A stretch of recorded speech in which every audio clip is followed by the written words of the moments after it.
Welcome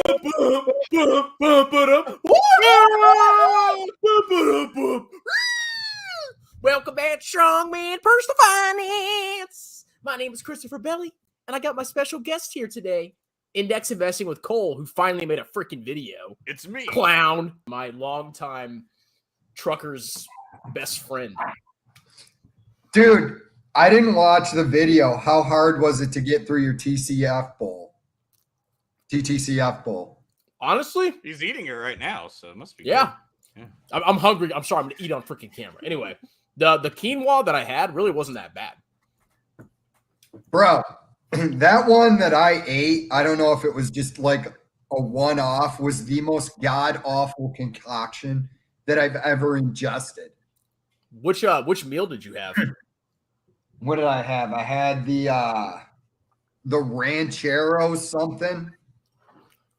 Oh, yeah. I had something entirely different. I mean, most of their products probably aren't that great or they're average. The quinoa is the one thing that I don't have a problem with. And that's like the only thing they have at Walmart anyway. So that's all I could get. Yeah, and it's not, I mean, that's kind of I guess like a low barrier. Like, cause it's not, even if it tastes fine, it's what, like $7 for like 4 ounces of food or something. Dude, I paid $5 for the little bit of food that I got in there. Did you get it from Walmart, Jay, or did you get it from somewhere else? Where did I get it? I got it at Target. Yeah, Target does higher. Walmart is only and if you don't know what we're talking about Tattooed Chef, who has earnings coming up. Oh boy. I think it's either after hours Monday or Tuesday. For TTCF. I'm just praying that I look at my Robinhood on Monday night and I see this like massive drop after hours. Yeah, because I was watching. That's my one dream. Yeah, because I don't remember, because I was watching Jeremy. I sent it to y'all as a study guide. I assume y'all all watched it, like I said to. We're gonna make a fortune this week. That was Jeremy just posted that we're gonna make a fortune this week. Palantir doing earnings this week. Tattooed Chef earnings, which he says he's going to, whether Tattooed Chef goes up or down, he's going to keep buying it, but he is very certain it will be up bigly this week. Is that actually what he said in his video? I don't remember the wording, but he expects it to be up pretty high. Yeah, dude, I saw that. I didn't watch the video. I saw that, but I was like, that's why I had to do a video on how clueless the guy is, where it's like, I used Baba as an example in my video, but I mean, just take any stock that's producing cash flow, and it's trading at a reasonable metric, a reasonable multiple of earnings. And there you go. But Jeremy, just for the life, I don't see, this is what is like just frustrating for me on how obvious of a moron he is. Is like, dude, almost every single one of your stocks is losing money. It's really hard to go bankrupt if every stock you own is producing cash flows and doesn't have a lot of debt. But it's like, I just go, bro, how do you not see the implosion? Maybe one of his stocks will survive. Maybe it's Tattooed Trucker's nutsack taint, but like maybe that one survives. Okay, but you were wrong to the point of the stock didn't just not go up. You didn't just lose some money, but these companies went bankrupt because they're massively share diluting trash. Yeah, I mean, the vast majority of his stocks, I think, will go bankrupt, or they're not going to be around in 10 years. But all he has to do is get one victory, because then he can show on his portfolio this massive return, which basically proves he's a genius. And, over time, after Tesla crashes, right? Let's just say I'm completely wrong about Tattooed Chef. Let's say the entire world is going vegan, and Tattooed Chef's the only company producing vegan dog crap. Like, if that's the one stock that goes up and Smile Direct Club and Honest My Bonest go under, you're going to be sitting there and you're going to be like, bro, 19 out of your 20 stocks are not here anymore. Yeah, but all he has to show is that one stock, and he looks like a genius. It's just one big massive grift. Dude, I don't think that you're going to see anything like Tesla for a long time. So even if Tattooed Chef somehow survives, I don't like, at best, you're talking about that dude was buying that stock at like $24 a share. Or he said Dude, I actually something did a DCF where I assumed it had a profit margin as of today, and it was still not a great buy. Even if assuming it was profitable as of now, which is ridiculous because it's losing money hand over fist. And I bet you their gross margins might possibly be negative this quarter. That is entirely possible. I thought maybe somebody was afraid to show their face after calling Baba a YouTube stock. Yeah, Fabio. What's going on with that, brother? Well, you know how I think I said in the video how it was organized. It's about mentions on YouTube. So not necessarily by a price to believe ratio or anything like that. So I organized it. Well, it's not organized because it's actually weighted. Explain to the viewers what you're talking about. Oh, okay. Yeah, that's true. We need the context. So I know I just created for fun something called the YouTube index, and it takes the most talked about. It's probably missing some, but I also designed it so I can quite easily add and it doesn't screw up the order. So I can just add and it will aggregate it and then actually give everything new weightings.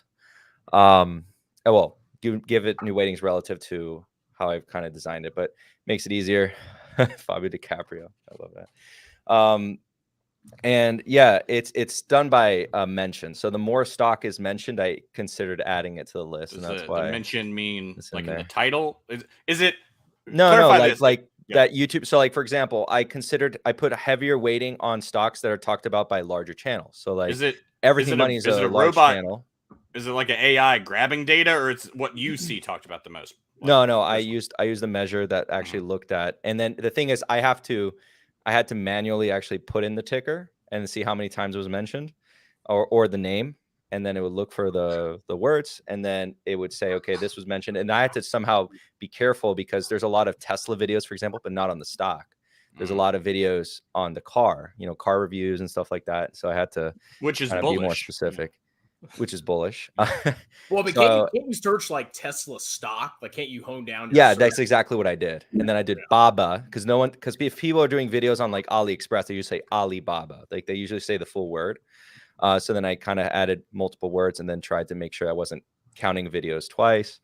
And then I weighted it by 2 different methods, but I can actually create multiple other methods to do it. I'm kind of just like having fun with it because it's purely for fun. And I was very clear in that video. I should have said it at the beginning, but I said it at the end that it's not to be followed and invested in clearly.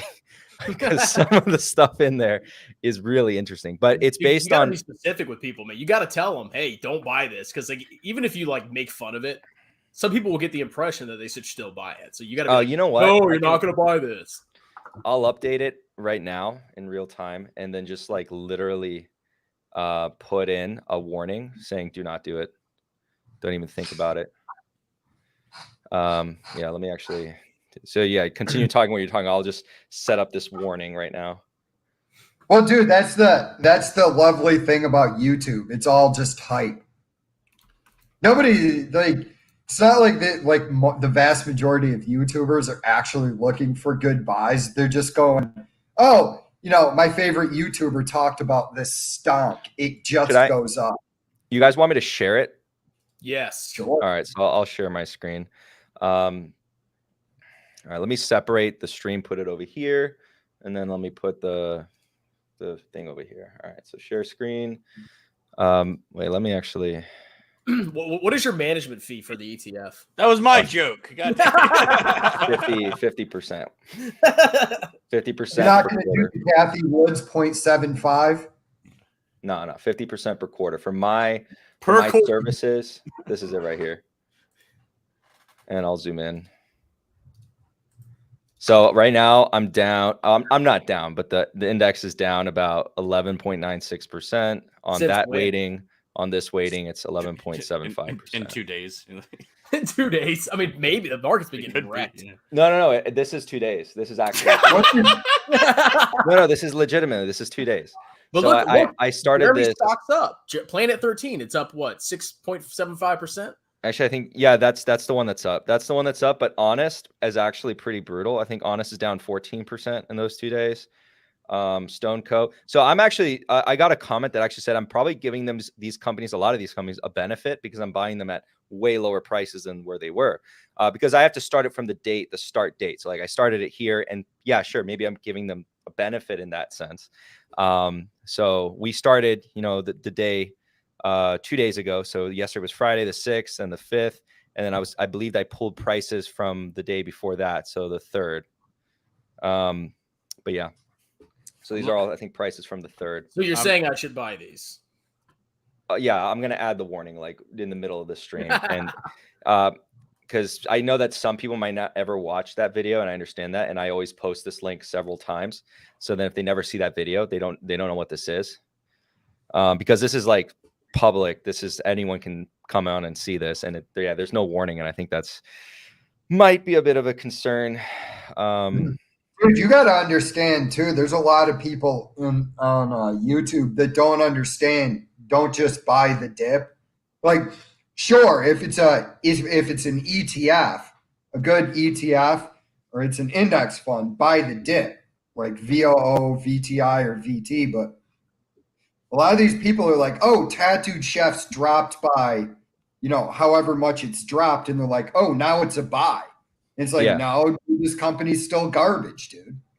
Yeah, like take a look at Affirm. Affirm in these past 2 days has gone down 21%. I mean, well, also we have Roblox. Roblox, I think, down 20%, almost 21%.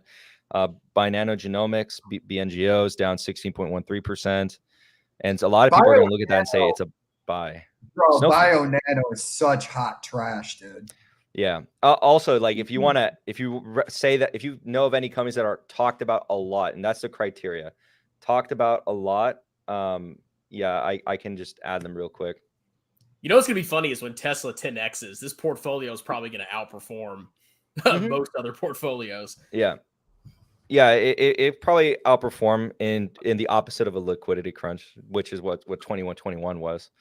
So, I mean, probably in that's the funny part about this, or the fun part about all this. It's fun to just watch it and see what happens. Those are the good old days when you could just buy trash and it just went up. I mean, those are just awesome times. Yeah, those are. Bro, I think you should post this, keep adding, and just see how many YouTube hype videos, how many of the companies go under. Oh yeah. Well, I have the premise is like I will never sell.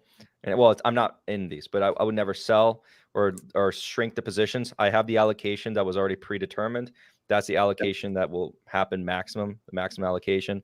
I don't know if I should do like, if I add new positions, I start it on a rolling basis, or I start it as if it was bought on that specific day, and just keep them all at the same day, because I can do that too. Or I can just add it on a rolling basis, and I'll take the price for that particular stock on the day I added it. You're like a self-taught index fund manager. You're going to be so good at this by the time you can probably open your own index fund. Yeah. Just open my own index. Yeah, just drop the 300 grand or whatever. I think it's something like that for seed costs. Just on that, and then after that, I thought about it in the sense like you could do for tax advantageous ways for yourself to invest, but it's not really like. I just came up with a smart idea. If you actually made an ETF with this.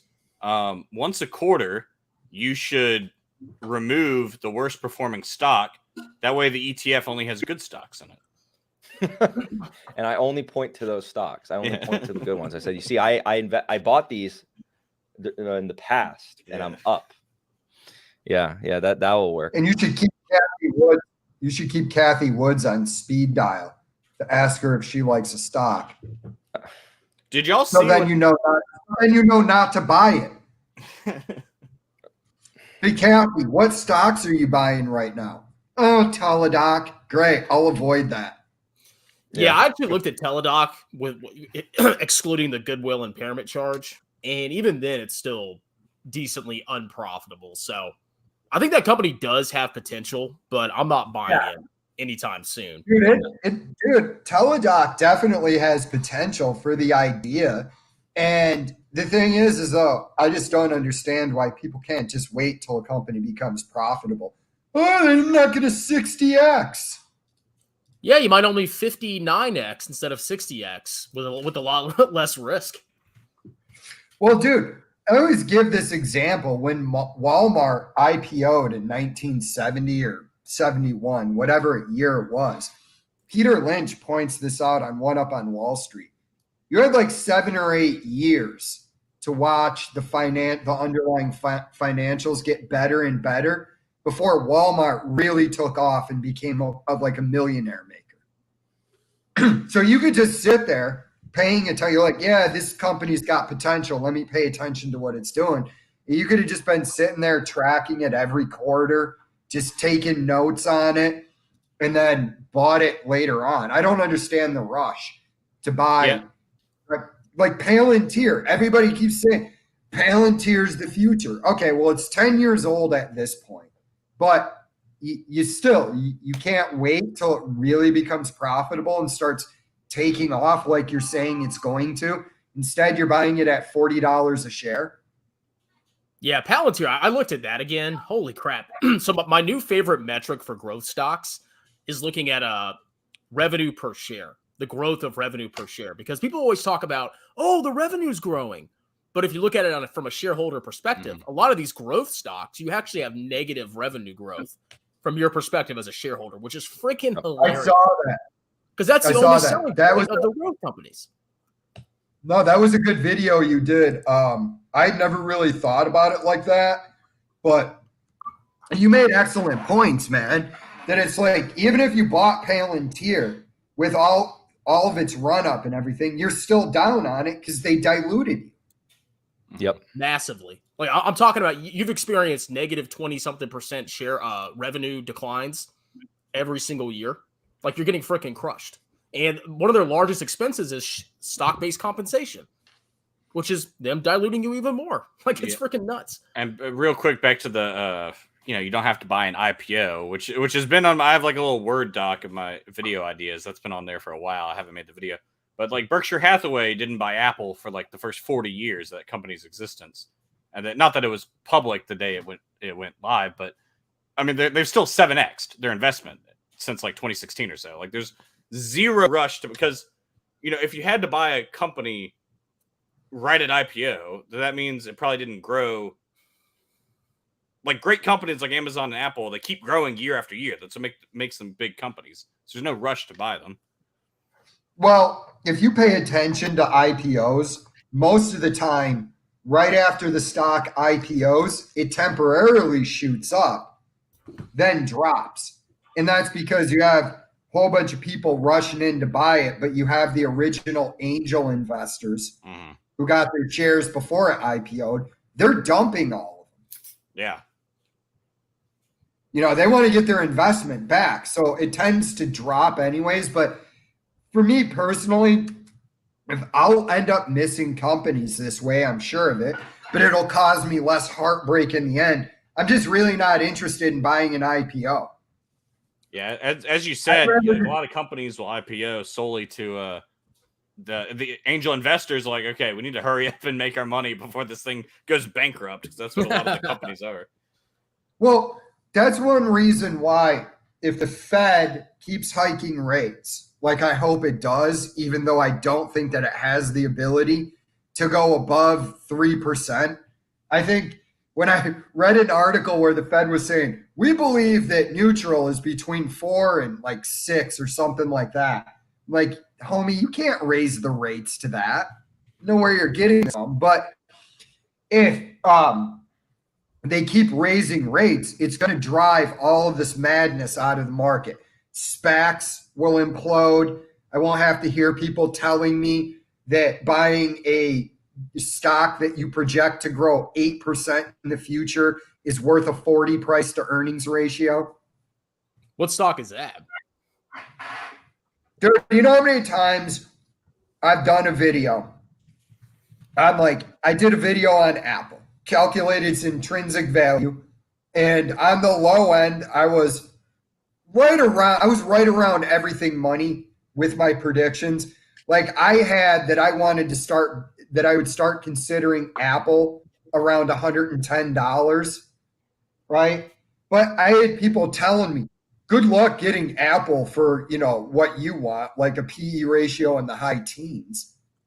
And I'm like, clearly you've never lived through a bear market where even good companies get irrationally undervalued. Well, I mean, you have to be crazy because we've seen what's happened to some of these, very large, richly valued companies that have been freaking annihilated. Companies that you would have never imagined would sell off 30, 40, 50, 60%. Facebook, Netflix, all these other companies. So any stock could get wrecked. It doesn't matter how large the company is. Dude, Apple needs to drop about 40% for me to even consider it. Yeah, I mean, that's basically it. It's got a great moat. It's a great company. It'll be around in 10 years. Very little debt. But I mean, how much right now? I think that it should be like between like 1.2 trillion to 1.5 trillion market cap. But it's like, how long? I don't know. I forgot my point there, so I'll quit talking. I don't see Apple falling. I mean, I'm not the stock guy, but 40% sounds like a lot. Look at its price to earnings ratio right now. Is that how much growth? Cole, how much growth do you think it might not, dude? And I'll just put this out there. You say that. Go look at any other company that drops. But if it doesn't, I won't buy it. I don't care. Yeah. You can go. No, I mean, what kind of growth are you really paying for with Apple at this point, at the size the company is? How much growth do you think can be baked into that company? 8% growth? I was thinking that when their market cap hit 1 trillion and then they hit 3 trillion. So I have no idea.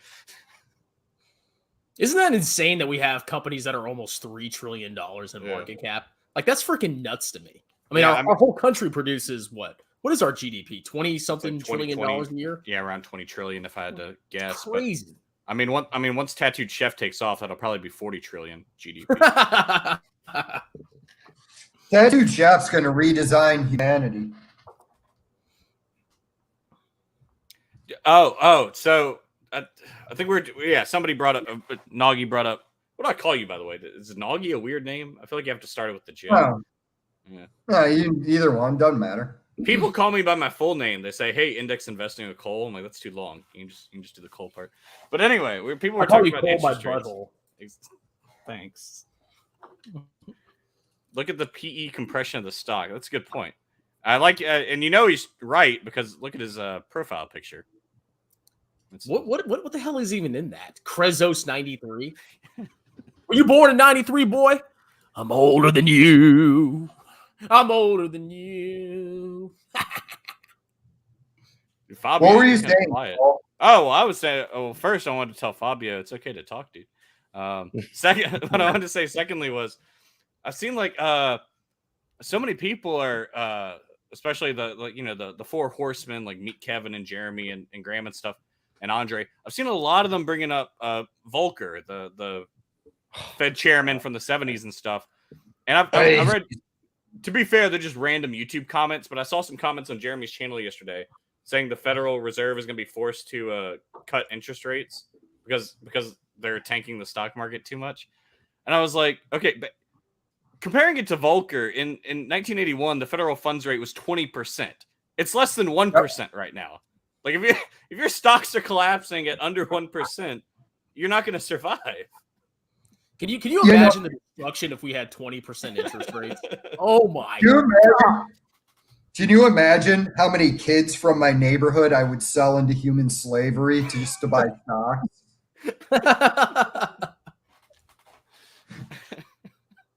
You have a bunch of kids in your neighborhood? Is that why you like? Yeah, what kind of neighborhood do you live in? It's a normal one. I saw the parents too. But no, dude, it's not with the amount of debt that we have in our trade deficits, it's not possible for us to raise the federal funds rate to anywhere remotely 20%. What? Hey guys, How's inflation treating you all? Great. Man, I just filled up my gas Hey, tank. $4.13 a gallon at Walmart. Chris, put Chad's comment up because it's like, yeah, it's an excellent point on what got us here. Fabio, do you have anything to say about this? No, sorry. I actually just bought a car, so You I just was bought like Tattooed Chef, fixing yeah. up the stuff. You just bought a car. Midstream, bro. Did you buy a Tesla? Did it come with Tattooed Chef? I did. I was just like putting in my information for my old car. You bought Tesla. I bought a Tesla and then buy a Tesla stock. Goodbye, Fabio.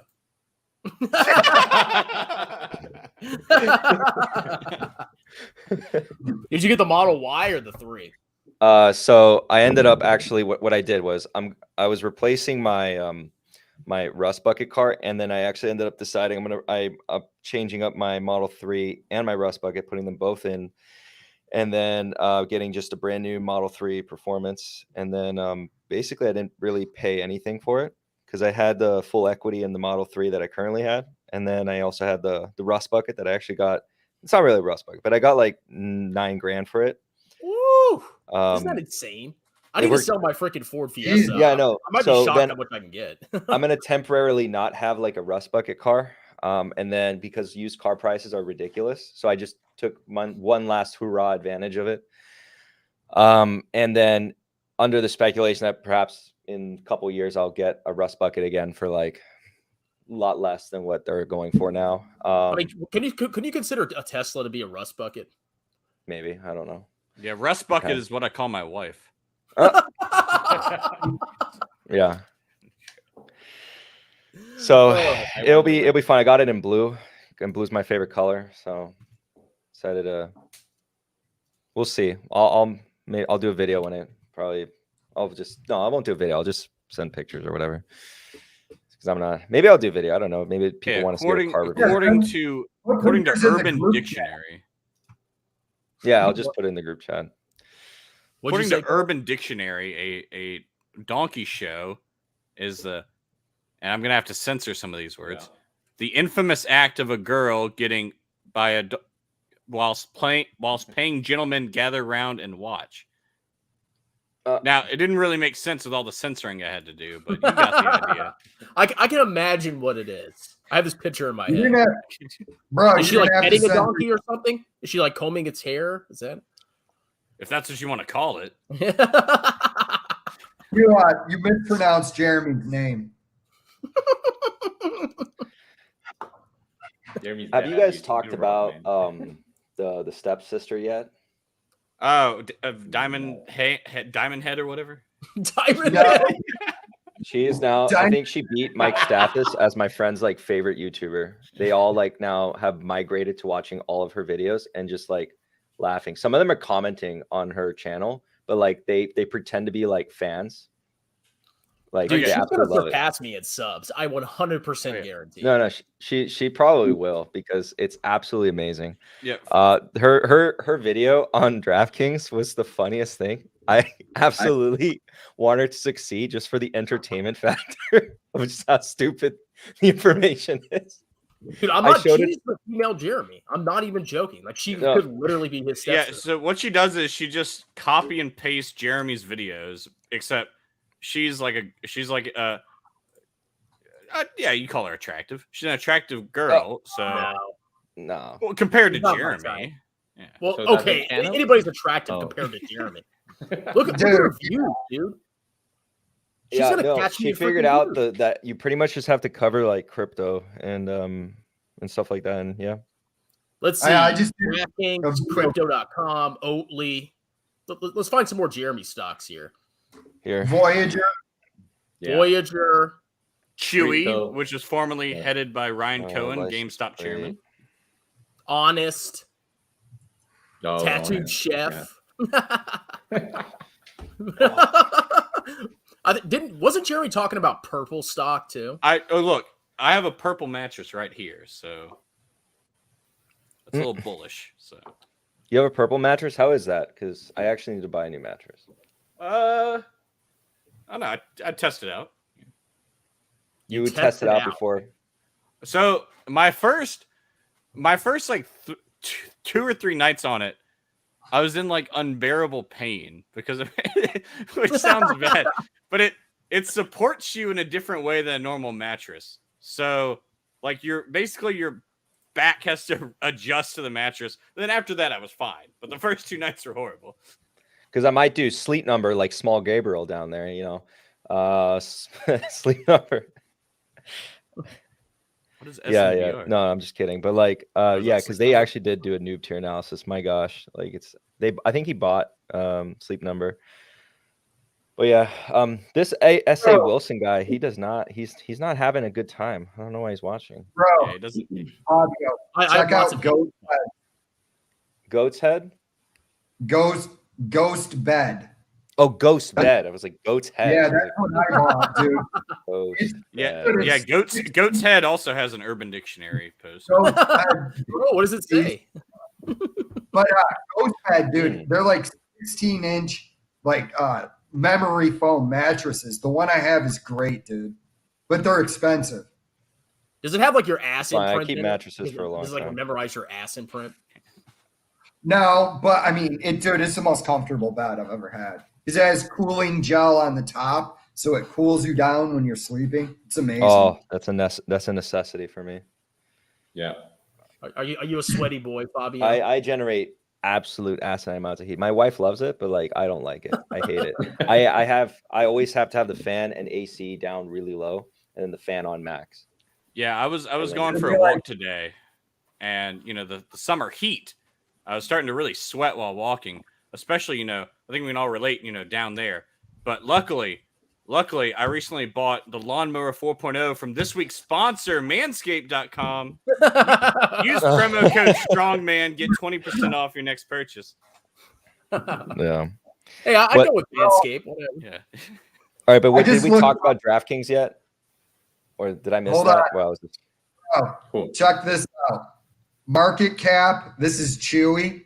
Market cap of 11.48 billion, generated $550,000 last year in cash flow. Seems sense. Legit.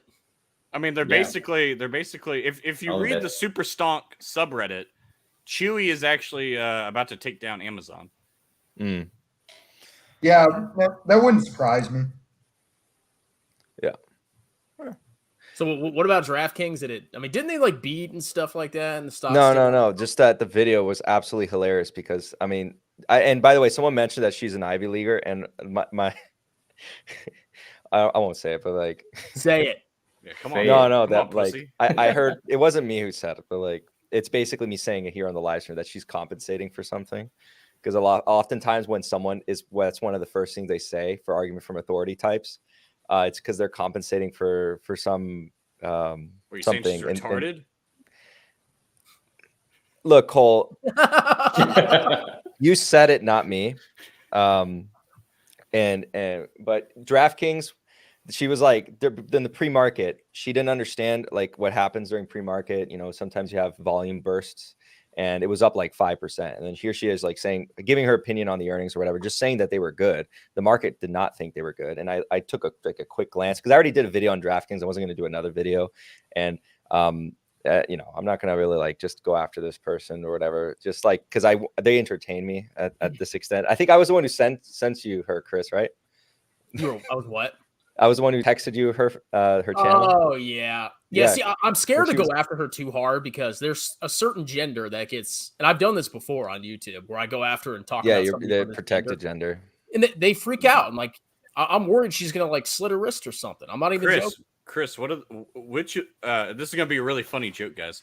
Which of the 70 genders are you talking about? I thought you carefully, Cole. No, but in all seriousness, like just like the stock proceed to go down about 8.5% throughout the rest of the day, something like that. But it was just a beautifully timed video. Eat gender.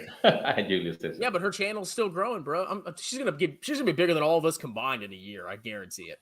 Oh no, my Is wife's she- gonna start a channel. I already made. I'm making her already. Bro, It's I gonna don't absolutely eclipse capital mindset. But I don't see. Here's the thing, man. When you mess around with people's money, after the market turns, whenever it is, and we go into a protracted bear market that could last, I don't know, a year and a half to 2 years, do you really think that people are still going to be listening to the hype? Because what I'm saying is, Yes. when a bear market hits, if it's bad enough, it's just going to turn into like people are going to get depression from it. I think a lot of people are just going to quit the stock market. I don't see the finance on YouTube staying as lucrative as it is once this happens. No. Yeah, Yeah, I could what's the agree. next grift we're gonna have to do in order to keep people coming back to our channel? Crypto channels, Huh? I guess. Yeah, crypto. Tell me, But it's Jeremy, sad. It's sad, Jay, because here in Latin, sorry, it is very sad because here in Latin America, people just got into the stock market when the bull market was all crazy, everything was going up, and right now they're getting out. They think it was a hoax or something. So I'm trying to explain to them that you need to be a long-term investor, not a short or middle-term investor. So it's hard for us to keep, the hype of the stock market. I don't know what's going to happen with the new generations, So Yeah. but that hopefully they don't get out. that confirms my suspicion. What you just said is that a lot of people, now that stocks aren't just going up, don't know what's going on. I mean, like when in the stand-up scene, you have no idea how many stock tips I was getting from fucking comedians. Which there's comedians out there that probably know what they're talking about, but the open micers that I run around with down here, I would look at their stock, it'd be all the usual suspects, Tesla, NIO, just all the overhyped BS or unprofitable companies. And I would tell these guys, your companies are trash and you're going to lose money on them. They would tell me I'm stupid. Okay, that's fine. Well, I mean, what's happening? Even without raising the rates, I have a feeling this was bound to happen with the market anyways, because, like prices got so disconnected from reality that we're in a situation where, earnings have to catch up at the very least. So the stock's not going to do anything for years. Yeah. We'll see what's going to happen, because actually another question that I wanted to ask you guys is the American dream dead? Is it already dead? The middle class is going to die in the next, I don't know, 10, 20 years. I don't want to Cole's the perfect answer to that. I mean, he's have you ever seen more of a train wreck in your life? Oh my god. Meanwhile, Fabio's you can tell, you just have to look at Fabio's where his eyes are looking. He's not looking at the camera or us. He's fucking buying a second car right now. He's probably got some naked, no. he's got some naked It's done. chicks I'm on the looking. screen. Yeah, I got a second screen here. I look here. I'll bring you guys back. If we're all going to be poor, we might as well sell some ads here. Go and get yourself a ghost bed. Use the promo code Strongman Personal Finance to save 20%. Hey, I would promote ghost beds, no problem, man. If it's like a normal company that doesn't screw people, yeah, you want me to promote you? Sure. The only thing I'm not going to promote is crypto, obviously. Yeah, my investing has gotten a lot better lately. Once I bought Jeremy's course, and I actually used promo code Strongman to get 50% off. That's a savings of $10,000. So. But yeah, I think, for my opinion, Alex, no. To answer your question. Okay. Oh yeah. What are we doing? Strongman, plug your Patreon, bro. That's right. Go sign up for my Patreon, everybody. And guess what exclusive features I have? None. And I don't plan to have it anytime soon. I don't know how these people have time to manage this crap, especially if they have a job. There's no way I can manage a Patreon or like a Discord. No way. I have a. So I you're just have saying a guy that does it for me. In that sense, I have to pay him. Yeah, but like, is it expensive? Like how much? Yeah, I mean, you're paying an individual. Can be pretty pricey. Yeah. So how are you going to monetize? Like, what's your plan to monetize? Well, that's not really like the goal or intention. That's kind of like, guess like second nature goal. Second but like, how are you going to be profitable? Oh no, like it could be a loss. I can manage it a loss.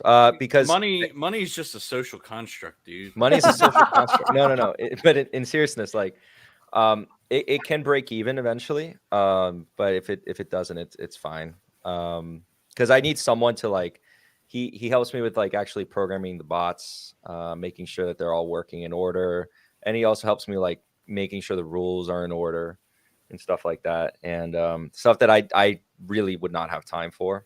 But yeah, no, it is an expense, and it could break even, but there's no additional extra cost. Like there's not like a scale cost per se, so it's like a fixed cost essentially. I wanted to tell Jay, I also know some comedians that talk about stocks. His name's Jeremy. Yeah, dude, I remember, man. Andre G was talking about doing like appearances and like making it somewhere along the lines of stand up, and I'm like, bro, no. Like you have to like, it's not easy. Like I'm not saying that, and I think pretty much most people could do stand up. But it's not one of those things where you make your friends laugh and you walk up in front of a group of complete strangers and you just start saying, honest my bonest. I mean, I don't really know. I mean, you need it's like a muscle, no? You have to do it a lot of times too. Yeah. Well, what you have to do is you have to come up and basically when you're in the beginning, if you can just get any kind of laughs in the first 5 minutes, you can do stand-up. But like later on, you need to introduce new ideas. And a lot of those new ideas are just going to bomb. And it could be the crowd, or it could be it's just not, the premise doesn't work. Yeah. But you're not, like, I've talked to a lot of people that have said, oh, I could do stand-up. Yeah, my family says I'm funny. And I just go, okay. Good luck. My mom thinks I'm funny and handsome. Let me know the open mic you're going to, because my favorite thing to hear beforehand is I'm going to do something with comedy that turns comedy on its head. Well, it turns out that, just talking about funny stuff is comedy. You don't need to turn it on its head. You're not going to reinvent the whole comedy industry? That's what you're saying? Probably not. No. So Andre, go ahead. I was gonna say Andre's newest video where he talks about how the housing crash is going to be worse in 2008, and I was like, okay, I wonder where he's getting this from. First minute of the video is like he's like, now I first read this theory on the Super Stonk subreddit, the fucking GameStop cult subreddit. It spends 20 minutes talking about a fucking Reddit post. You know what? I disagree with the whole housing crash because, at least from my understanding, lenders were still super strict with giving out loans. Yeah. In this most recent cycle. It's not like they're giving out trash loans, so people that can't pay it. So housing prices might go down, but I don't think people are going to be defaulting on their loans like they were in 2008. I mean, I could be entirely wrong, but that's how I understand the situation. Yeah, I guess it would depend if... There's some adjustable rate mortgages out there, but for the most part, it's not like, 2005, 2006, where people, basically worked as, a dog walker and could get a loan for $1 million house.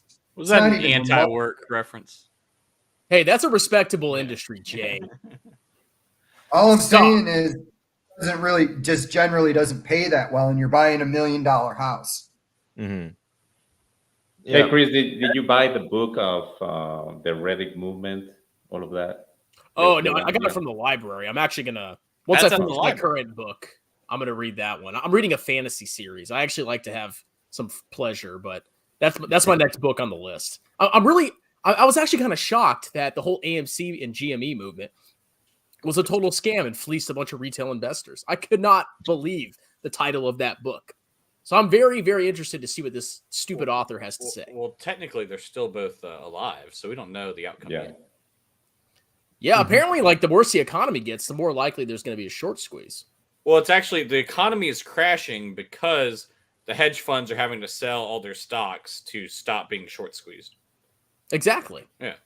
It's Ape Father and Lou and all. They're just destroying the U.S. economy. Have you seen the video? This guy recorded his wife in bed, and the wife is just crying, like tears of joy, because she's like, the bankers are finally going to go to jail. AMC is going to reach $1 million a share, and she's just like hysterically crying. It's like the whole movement is just like this. Where do you find this stuff, Carl? It was on the AMC subreddit like a few months ago. It was insane. No, the whole movement perfectly channeled people's rage at Wall Street, but it's like a sad, misdirected outlet for their anger because they're not going to solve anything at all. They're just going to lose their freaking money. If you want to go against Wall Street, buy ETFs, buy BT, index ETF. Yeah. I mean, that and the fact that people don't want to accept that Wall Street is just not one unified cabal of evil people. You know, some of the people working on Wall Street are actually really intelligent guys that just buy stocks undervalued. What?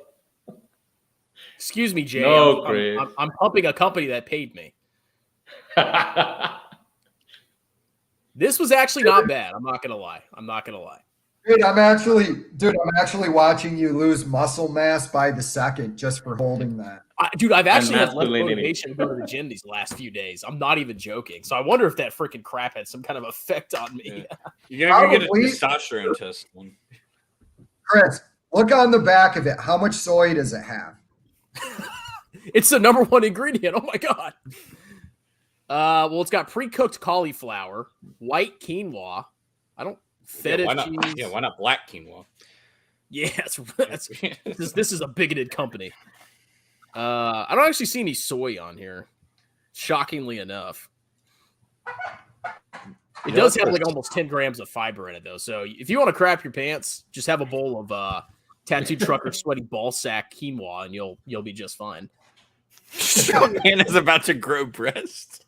That's how Tattooed Chef makes it. Hospitals just start keeping it on in there so that constipated patients can go to the bathroom. Just eat this; it'll solve all your problems. Yeah, I heard they've been using it in place of sex reassignment surgery. They just give you Tattooed Chef. And it's probably more expensive than the surgery after a certain amount of time.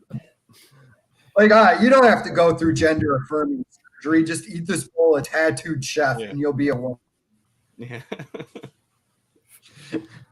Hey Fabio, are you loading up on Facebook? Sorry, I changed. Well, it's not in the loading price yet, but I'm still like just nibbling in here, just continually buying. I'm trying to see if we can get it back under or get it to that under 160 price point, which is when we are going to get it under 160. Are you manipulating the market? Are you a hedge fund? No, well, it's possible. Let's see. I don't know. Yeah. That's the one that I think I'd be very comfortable with buying a lot more. But Fabio, what if I could guarantee you a 750% return in the next 5 years? He's actually thinking about it. He's like, how? I don't know if y'all saw this. It's actually I forgot if I brought it up last week or not, but Cathie Wood said, with ARK falling so much, that she expects a 50% annual return over the next 5 years, which if you work it out is a 750% increase. So, that sounds like Tesla's growth Wikipedia, rate. Wikipedia, Cathie Wood, Wikipedia on there. Find out which one is the fund that she used to work for back in 1999. Then go find the 13F filing of that fund in 1999. See what it was invested in, and then see how that thing had performed after that. And then see what she did at her career, because I think it's still on Wikipedia, what she did with her career after the fact, and then see where she is today and how she started at ARK. Okay, Fabio, Or- I have the buy order placed for you. Are you telling me? Do you want me to hit buy or not? Yeah, I'm actually looking on VT right now to see if it has tattooed chef. it has to have tattooed chef. Like, I'd imagine. well, so the funny thing is, like, VT basically tracks the global index, but they don't necessarily have to buy every single stock. They have a filtration process. Well, it's not a filtration. It's just kind of like the whole goal is to track the index. So maybe for some reason there's a reason they won't buy one particular stock. Hold on a second. I'm looking right now. Yeah, I guess Oh, that means you're going to underperform. If you don't buy TTCF, you will underperform. Call so Vanguard. close. Definitely. Call Vanguard. Excuse me. I'm about to Why leave your don't- company. Why don't you have a 9% allocation to TCCF? This is outrageous. Kathy Wood said I missed 400x growth in Tesla. Tattooed. Oh, I'm so close. But I was going to ask. Fabio, Yeah. What? Huh? Did you know that Art Laffer was her teacher? Mm-hmm. That's The ironic Economist? because I laugh at her. Laffer card? Yeah. But I'm looking at her Wikipedia right now. But that was her Yeah, I know. mentor. Yeah, that's the one that she always talks about. Yeah, he's probably disappointed. Probably. Yeah, 200 won, baby. $200. Or is it 200 yuan? Holy crap! Yeah. Thank you, Alonzo. Fingers and blow. It's like what, $2? 200 Japanese yen. Is it yen or yuan? Because it's the same sign. Is it?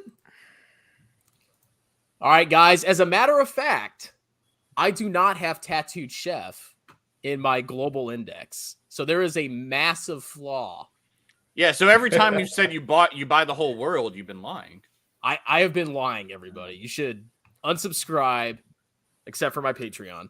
Gold And- Killer Oh, is but you absolutely do right, buy by the way. buy Target, which has TTCF inside of it. Check out Gold Killer's comment. He's absolutely right, by the way. I've heard the same when I interviewed dentists. Gold Killer? Gold Killer Gold Killer, Yeah, I 11. don't Very see that. I awesome. don't see that. Yeah. Smile Dick Club is one of the worst companies if you speak to any dentist. I've spoke to one dentist about it, and they said, yeah, it sucks. Mhm. No, it's absolutely terrible. Yep, there's- The 10 million super chat. Man, if somebody gave you 10 million. billion, Sorry, not 10 million, 10 billion. get out of here. Oh, that's $10 billion. Holy crap. Yeah, Dude, that's almost the market cap of ARK. yeah. I would just buy ARK. That's what I would exactly. just buy out Kathy Wood. Yeah, that's what my plan is. I'm done with VT. Yeah. I'm that's going ARC. I'm actually a little upset I don't have. Well, okay, this is VT Wax. Let me see if VT. You guys just keep talking. I'm gonna see if VT has What have you guys been buying recently? Just out of VT. curiosity. BT. BT. Some Yeah, balance. Facebook. My index eBay. funds in my SP.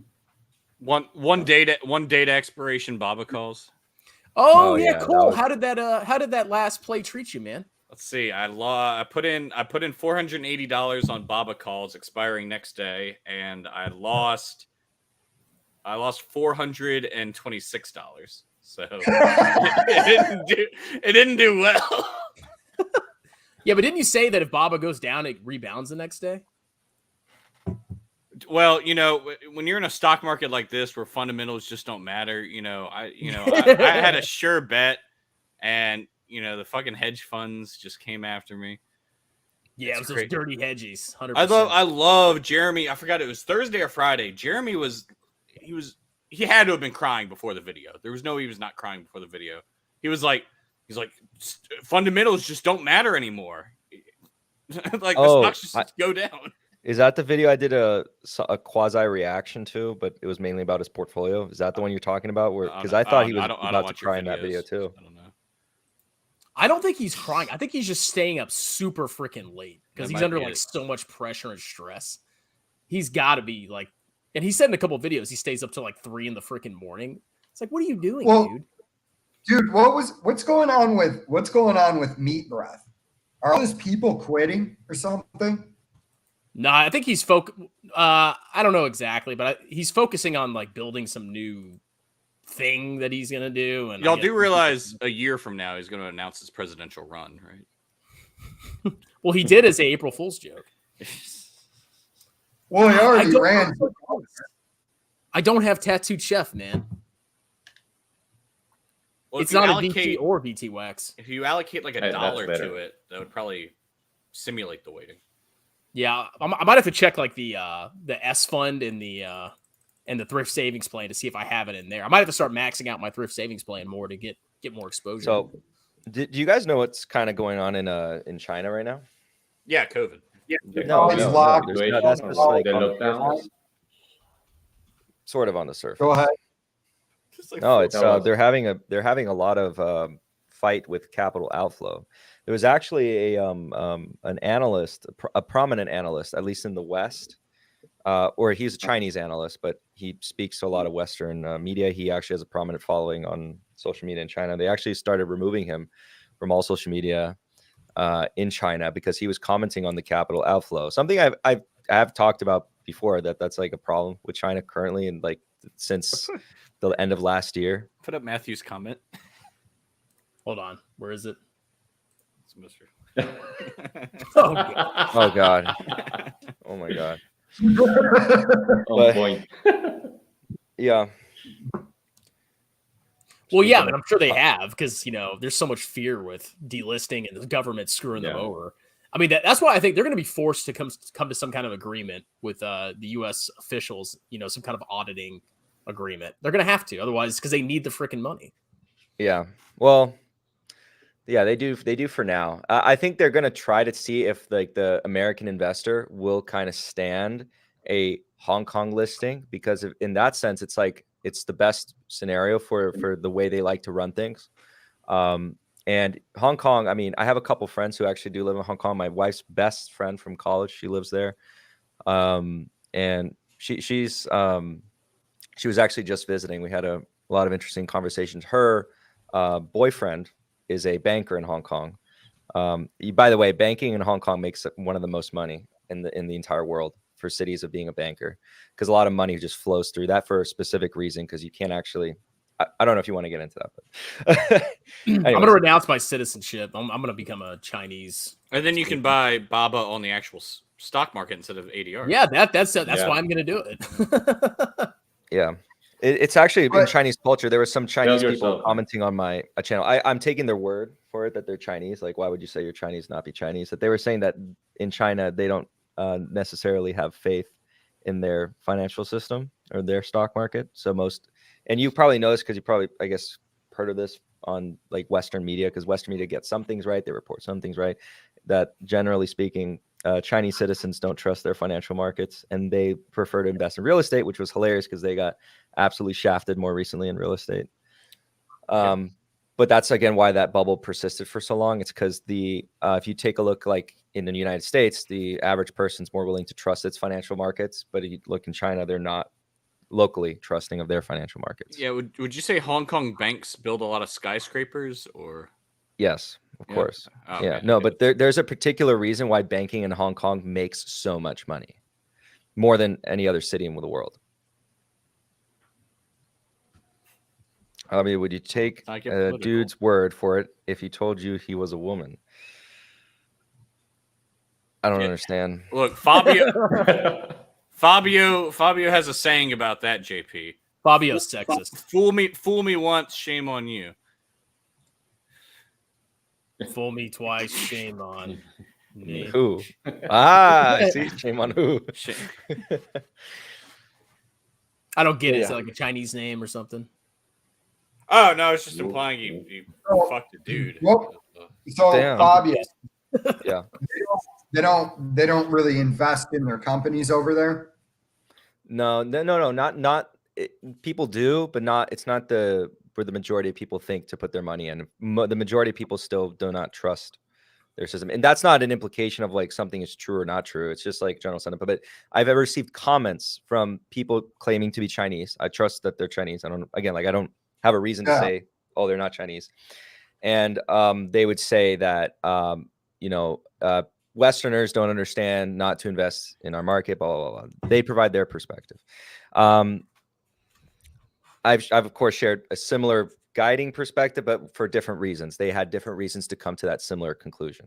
I would say that the Chinese government would prefer direct listings in Hong Kong because then they can actually at least control their own exchanges, and that would give them a bit more power. It already is. Like, Hong Kong is so crucial. People don't actually understand why, and that actually comes to why Hong Kong banking is so valuable. Because Hong Kong is like a central output and input point for how currency flows in and out of China. Because you can't actually readily exchange Chinese currency just anywhere willy-nilly, and there's reasons for that. But yeah. So you're saying this is bullish on Baba? Absolutely. No, I'm actually. I would say a lot of Americans don't have faith in the financial system either. If you think about the whole AMC crowd, like there's a lot of people that think everything's corrupt. You're just going to get screwed in stocks. I think that's almost like a global sentiment. Yeah. Yeah. Well, that's everywhere. Yeah, that's silly.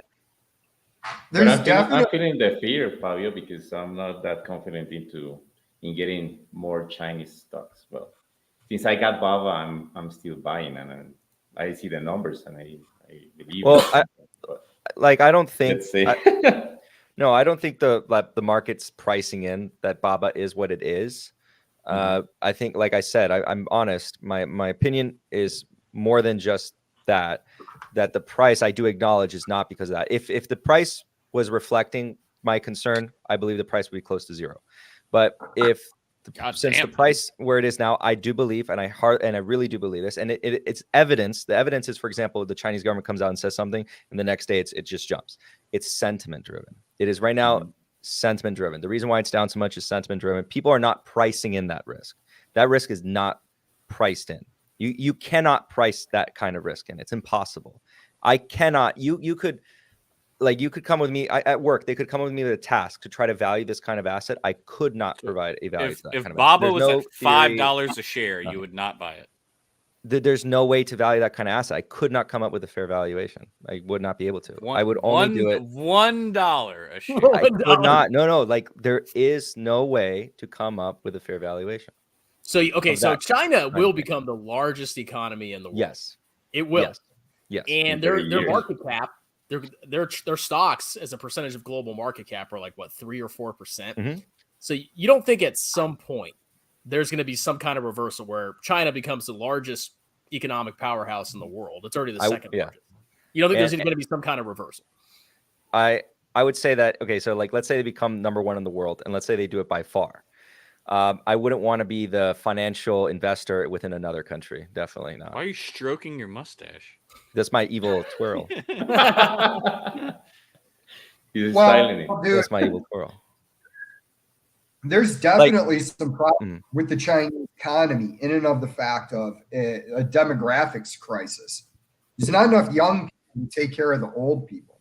And that's gonna be a drag on their economy. That's what it's gonna do.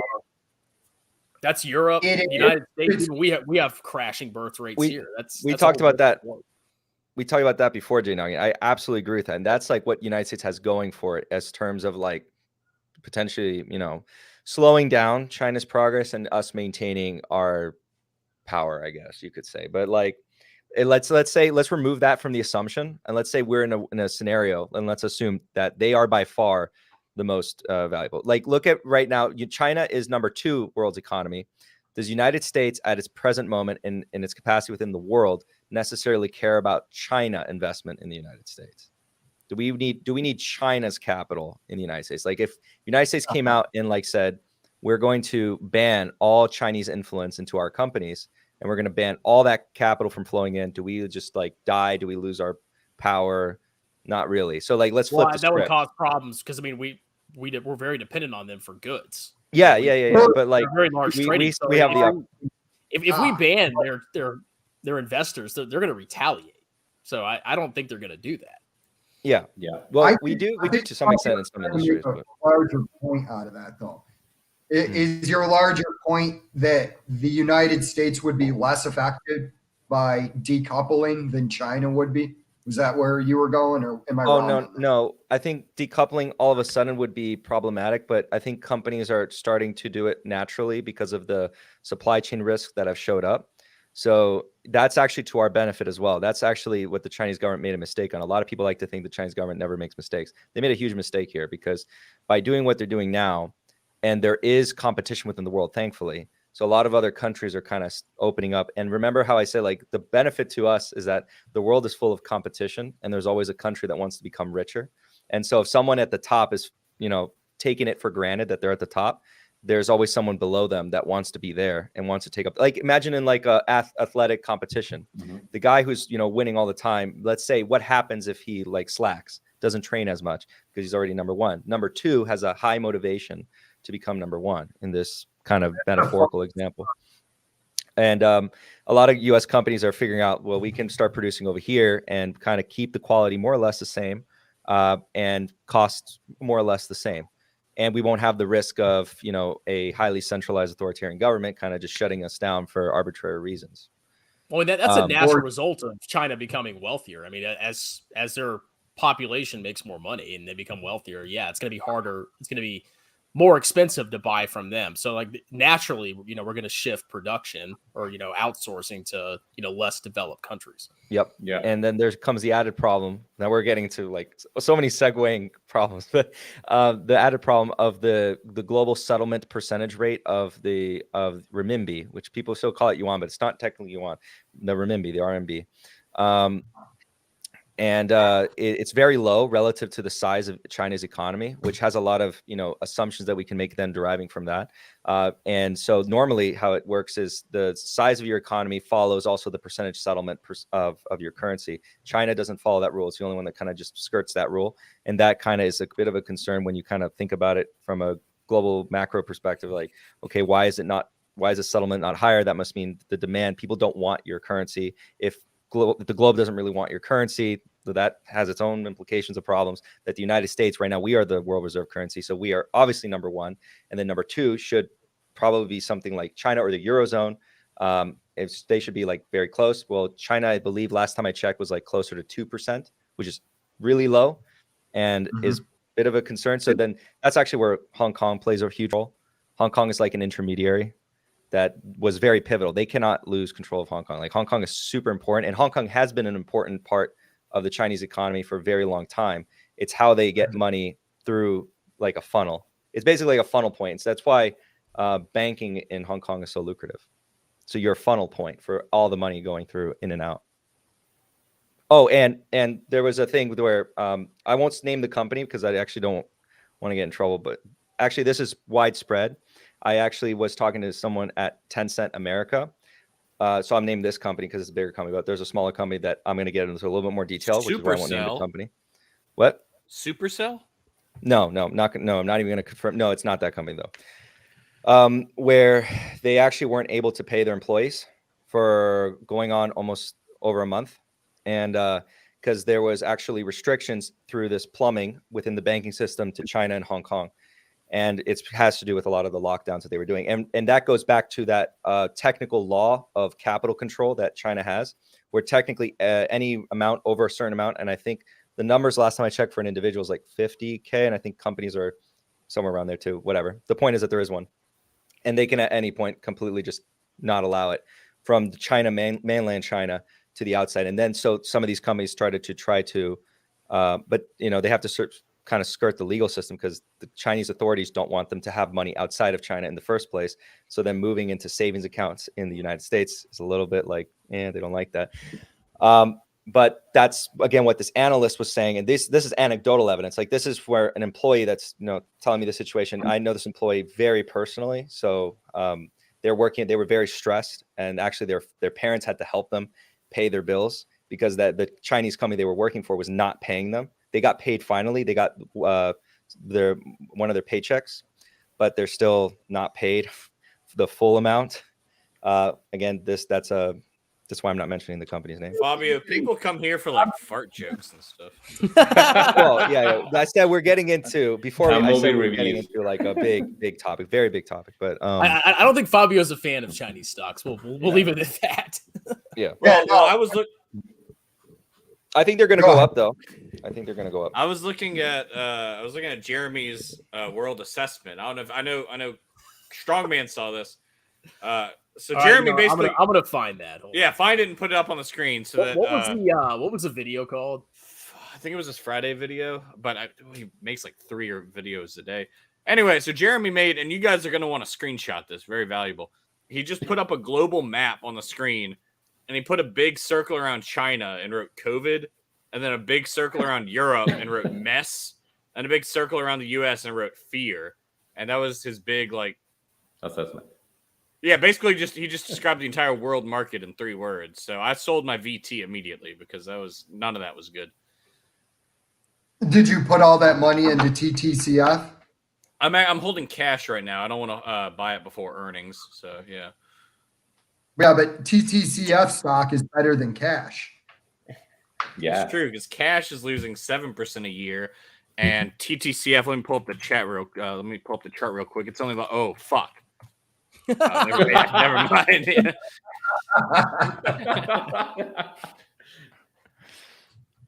So, guys, do you think the U.S. will ever back up? Talk about planet anymore either? What's up, Alex? I was thinking, do you guys think the U.S. will back up the dollar with gold again? No, absolutely not. No. Never into that situation because then they can't just print money like they want to, and then you're not going to hear. They might back it up. Don't trigger me. Yeah, they might back it up with Dogecoin, but definitely not with TTCF. Dude, pal, what would you do if Jeremy became a billionaire because the Fed came out and said they're backing the U.S. dollar with TTCF stock? That would be crazy, man. Well, I guess I was wrong, ladies and gentlemen. Yeah. Oh, man, you were completely wrong about Jeremy being a billionaire. It was all in the thesis the whole time. Yeah. If we just had paid attention closer to his videos, he left little hints that his thesis was he got inside information that the U.S. government was going to back the U.S. dollar with TTCF shares. That's what that graph, Cole, you just didn't understand. What was it around the United States? Circle? Fear, which stands for Fed something. Fed enters arrangement. Hold on, we're almost there. We just need the R. REU.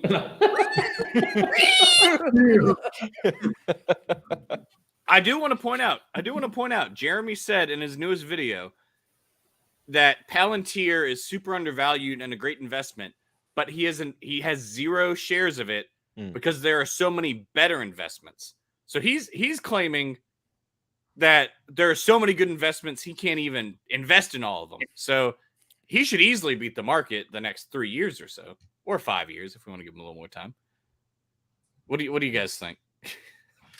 I think we need to give him time. I mean, maybe he's right. Maybe he sees something that I don't see with Tattoo Chef. Well, you don't see the Las Vegas malls, so yeah, that's true. We don't you ever been going to California to look at TTCF products in their SKUs? Well, he had to leave Las Vegas to go do Tattooed Chef research because he probably got banned from all the Targets in Las Vegas because he's stalking people, sniffing their shorts and stuff. He's just standing there saying he's looking at the Tattooed Chef SKUs, but just like sitting there looking at the girls as they walk past, just creepily staring at them. Yeah, actually, I've obtained exclusive video, and I'm gonna be posting this tonight.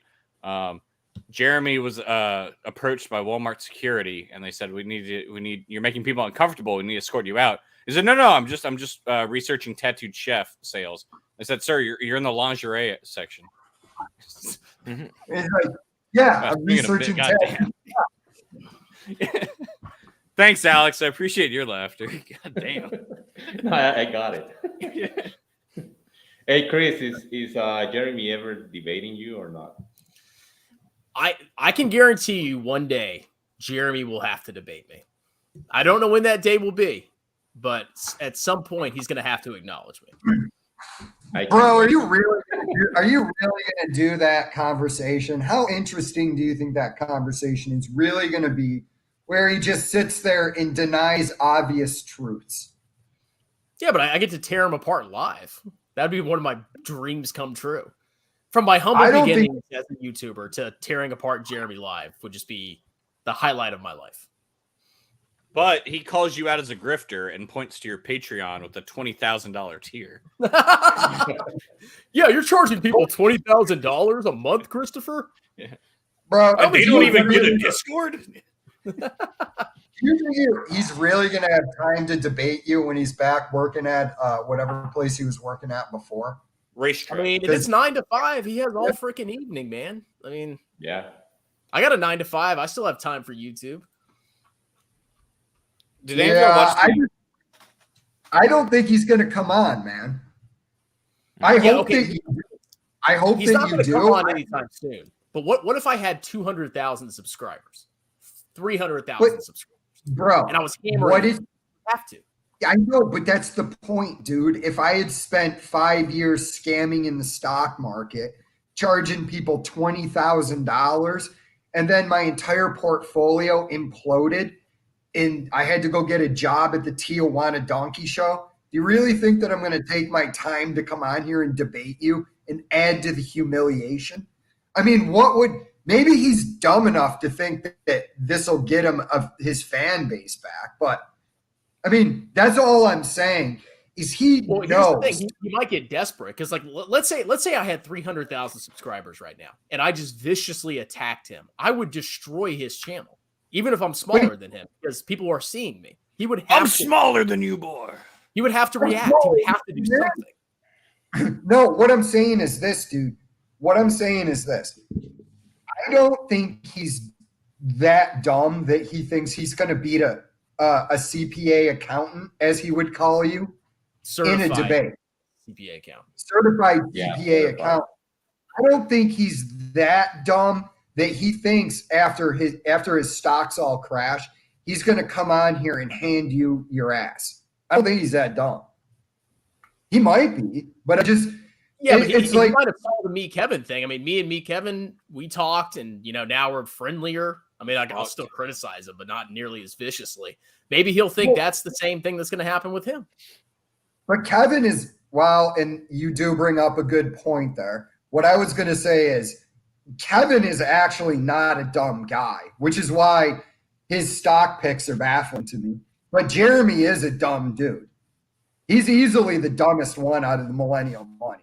He's probably the dumbest person except Chris Sane or Stockmo. I rank Jeremy ahead of Andre in terms of.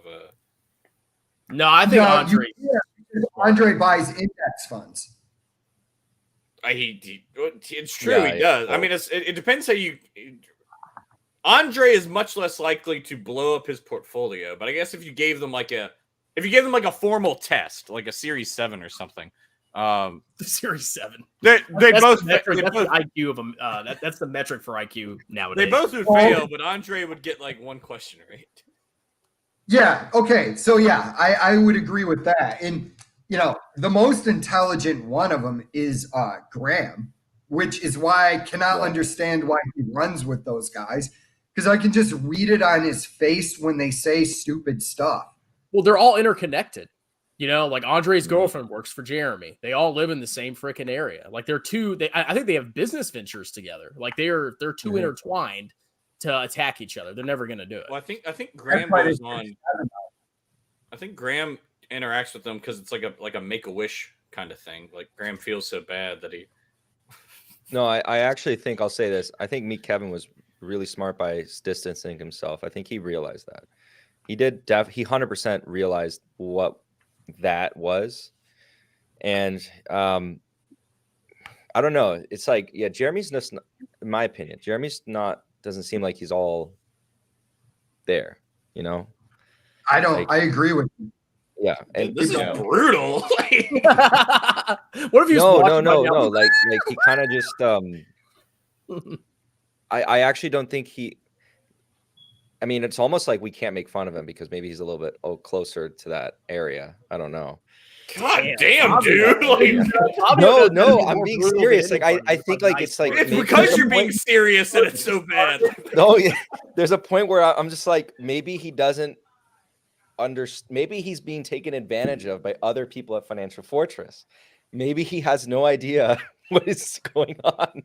and he thinks he's helping Probably, yeah. those people. I don't know, like it's I don't know. It's just like when I see him try to rationalize an idea, like I can try to understand it from his perspective in some instances. You're acting like And he he's kinda just, like- drooling at the camera, like he can make No, he's not drooling at the camera, but he's like definitely like tweaking at the camera, trying to like come up with the next sentence. You know? Yeah, but he's clever enough to run scams. I mean, you don't have to be a genius to run a scam, but you do have to be a little bit either charismatic and a little bit intelligent to run a scam at a scale that he's done it. Okay, but what if he's been taken advantage of and he just wanted to help people and have, sunshine, rainbows, and, just like because he picks great stocks, he has fun. It's like a coloring book of sorts. I mean, do you think he's actually like malicious, or do you think he's so dumb that he like maybe he believes he's a genius and I think he's the other alternative. Like I actually malicious think he's or dumb. I actually think he's like dumb. Yeah, I actually think he's dumb enough to think he's a genius. I really do. I really think that the guy. I really think that the guy believes that stocks just go up. And I like there's the only explanation I can come to in my head, because I sit there and I go, the gears are grinding a little bit. He should be making these connections at this point, but he's not. Yeah. And he's got to watch our videos. Like he has to know, like there are ways to value stocks. Why didn't he stop using Big Cigar and stopped wearing his hat? No, he actually tried to bring it back in one. I saw him bring it back in one video. And it was like so weird because he was like somber and depressed. And then he had the song playing. It's like, dude, that doesn't make any sense. It doesn't fit your mood. Bro, honestly, I think the three friends that he was talking about wasn't Everything Money. I think Everything Money was one guy. I think it was you. And I think it was me he was talking about. Even though I have like 700 people, I know he knows my channel. Well, of course, my stuff popped up in his. knows. Yeah, and be amazed, like big YouTubers that'll watch small channels. Like if I ever get huge, which hopefully I do, I'm still gonna watch like people react to me, even if they have like 100 subs, because sometimes it's entertaining. I'm just gonna tell you this right now: you're making me huge in my pants. Woo!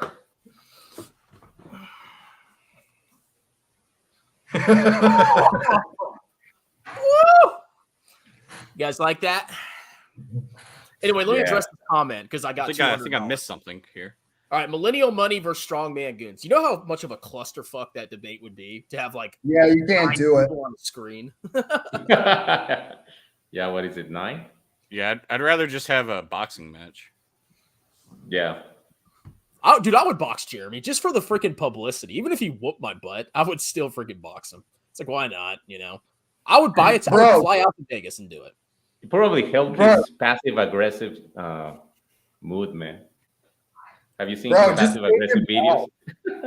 Yeah, he's a pussy, man. Like, at least Kevin, confronts people. Jeremy's like a girl almost. Excuse me, ladies, but he is. Bro, if he does start tuning you up on the feet, you can always just take him down since you're bigger and stronger than he is. Well, apparently he's tall. Maybe he's got that reach. That's what I'm saying. You take before I get close. Bro, just take him down and grind him, man. When you get him down, put your elbow into his temple and start asking him. Make it, dude, that would be awesome. You could make him to the almost crying admit Tattooed Chef's a garbage company. Yeah, so slowly press your lips against his. Oh, God. I make sweet love. No. Yeah, watch us end up being best friends. You thought he was gonna get his cheeks clapped. Yeah. Bro, you're wearing a hat and just talking about Smile Direct Club. I have a hat here. You have a Lafufu hat? Yeah. Just that's a stock mo hat. Oh, it's almost the color where the just disappears. I thought that was a real background, Fabio. Oh yeah, the executive bathroom hallway. Strong dong finance. I like that. If my channel ever gets deleted, I'm going to rename myself Strong Dog Fight. Well, we do have Fabio referring to people as mentally handicapped. So you No. He's not like. Are you saying autistic? That's what you were saying. No. Because autism isn't a measure of intelligence. You can have autistic people that are very intelligent. No. So what were you saying? I'm saying he has a not autistic, to be very precise. He has a lower IQ and is less able to comprehend what it is that he's saying or doing. So I'm not applying malicious intent. So you're a stock investor, geopolitical expert. Now you're a doctor. You can just guess people's No. There's a saying. It's better to attribute, ignorance or stupidity rather than malice. That's what I'm basically doing here. And then it makes more sense, his actions and behavior, because I don't know. Like I do think he believes, like genuinely believes that like Tattooed Chef is a great company. I think he believes that, like, right? I mean, haven't you had the quinoa? It's delicious. Yeah, exactly. I think he believes that. So I think he just has. If you grab the spectrum, not the autism spectrum, just that's grab the only IQ spectrum. No, but you grab the IQ spectrum, right? Or you grab the IQ scale. That's actually the better one for it. IQ scale. He's on the closer to the other end. Fabio, is it true you called the average American citizen a small-brained peon compared to yourself? What? Small-brained peon. Fabio, no. If you're gonna guess, like if we're talking about an IQ chart, would you say that Jeremy is closer to average intelligence or closer to simple Jack intelligence from Tropic Thunder? Because I'm saying he's closer to simple Jack level. I mean, getting to simple Jack is because I think he'd be like, if we're going to points in the 80s, in the 80 range or below, but like not at 70. He's not at 70, or I think he's above 70. He's probably like 80, like 85, 83. I'll go the opposite. I'll say he's above average intelligence, which is why he's so cocky and arrogant. He's above the average. Yeah, he's a good actor. He's smart enough. He's smart enough to be overconfident in his picks, but he's not smart enough to realize there's a saying about Cole might be right, What actually. He had to have some intelligence to sell his courses and think about it. Fool that many people and make a lot of money. I don't know. You need to have something. Alex, the only thing I know is that I don't know. I'm just saying. Alex, you're a lawyer. That's high. You're high. You're on the high spectrum of IQs required for a job, right? Dude, you don't walk around telling people crap because in your head you understand the risks that come with it. I don't think Jeremy understands the risks. Like the risk of totally imploding everything that you built by pushing crap stocks, even though that got you to the dance. But I mean, do you think he's gonna get prosecuted or followed by some authorities or Dude, I really think he runs a good risk of getting sued when this market turns to an actually ugly market. You're talking about $20,000, right? So I mean, he must have taken from quite a few people to keep that business going. Thinking about the overhead of having an actual professional accountant on the books. Dude, when all of those stocks go, I can see a class action lawsuit against him. The thing is, you need to read the fine print, the little letters. Yeah, you need to read the fine print, the little letters that come into accepting his courses. And since I wouldn't buy his course, I don't know if I ever get to see that. I need somebody in the inside to, show me the contract or anything so I can analyze it and tell you. The whole thing is like our securities market's so regulated. Like you have to have licenses to sell or give advice. Like it's just amazing to me what some of these people think they can get away with. I'm even concerned I might get in trouble for saying VT one day. I'm not even joking, No, as long as you're saying it's your opinion, it doesn't matter because you're not a financial advisor. Everybody knows that, but I don't know how. I think it gets a lot more regulated when you're sitting down one-on-one with someone and like going over their finances and recommending things differently than just putting out a Discord post or YouTube video saying buy this stock to like a general audience. Mm-hmm. No, I based on my 20-minute law degree I got on YouTube. So I can see it go.